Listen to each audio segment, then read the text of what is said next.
Everyone, this is Astrid with Kanen Coffee, and I have this Jura N9 here. It had an error code, and so I did just a full tune-up. That means I replaced this gasket and the group head. I cleaned the screen, group head screen, lubricated the machine, and just did a deep cleaning, descaling, and I'll just do a quick test to show you everything is working great now.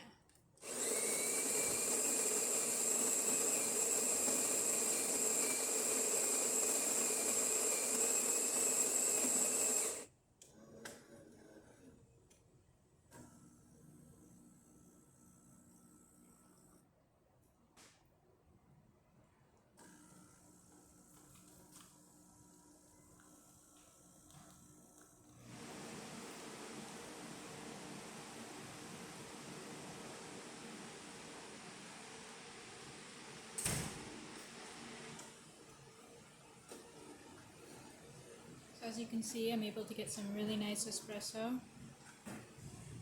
And yeah, and that's it. So if you like this video, please subscribe to the channel and hit the like button. Thanks for watching.